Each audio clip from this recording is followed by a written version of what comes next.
కాబట్టి మీరు జనవరిలో కమోడిటీ సూచికను పరిశీలిస్తే అది గత 25 సంవత్సరాలలోనే అతిపెద్ద పెరుగుదలని చూసింది.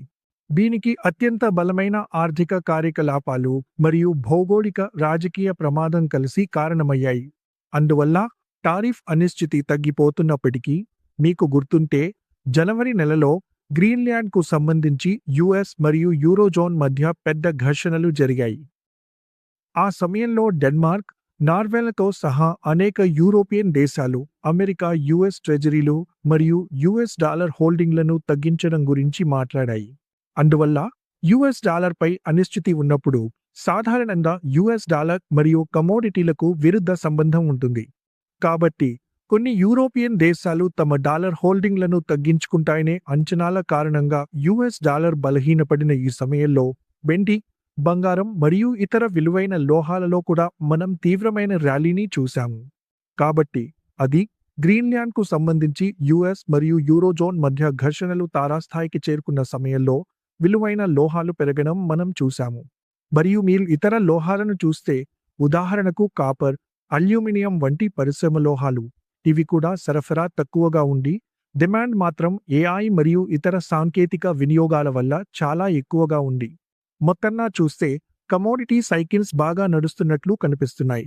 ఎనర్జీ రంగాన్ని చూస్తే కూడా అక్కడ కూడా ఆందోళనలు ఉన్నాయి. అమెరికా మరియు ఇరాన్ మధ్య పెద్ద ఉద్రిక్తత ఏర్పడే అవకాశం ఉందని ఆందోళనలు ఉన్నాయి. అమెరికా తన యుద్ధ నౌకలను ఇరాన్ సమీపానికి పంపడం వంటివి జరిగాయి. దీనివల్ల చమురు ధరలు కూడా పెరుగుతున్నాయని మనం చూశాము.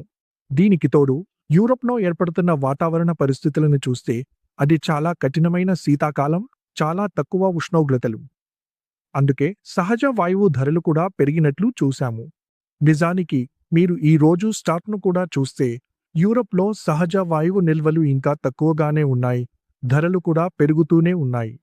అందుకే మనం విలువైన లోహాలు, పారిశ్రామిక లోహాలు, అలాగే ఎనర్జీ రంగంలో విస్తృతంగా వస్తువుల ధరలు పెరిగిన ర్యాలీని చూశాము. కానీ లోహాలు మరియు ఎనర్జీ ధరలు పెరుగుతూనే ఉన్నప్పటికీ ఆహార ధరలు మాత్రం తగ్గుతూనే ఉన్నాయి. మీరు కుడివైపు ఉన్న యుఎన్ ఆహార ధరల సూచికను చూస్తే అది నిరంతరంగా తగ్గుతూ వస్తోంది. అంటే ఆహార ధర సూచిక 5వ నెల కూడా వరుసగా తగ్గింది. మనం పాలు ఉత్పత్తులు, చక్కెర, మాంసం ధరల్లో తగ్గుదల చూశాము. ఇవి ధాన్యాలు మరియు వెజిటబుల్ ఆయిల్లో వచ్చిన పెరుగుదలను సమతుల్యం చేశాయి. భారతదేశం విషయంలో మనం చాలా ఎక్కువగా వెజిటబుల్ ఆయిల్ను దిగుమతి చేసుకుంటున్నందున దాన్ని నిరంతరం గమనించడం మనకు చాలా కీలకం. ఇప్పటివరకు పరిస్థితులు పూర్తిగా నియంత్రణలో ఉన్నాయి.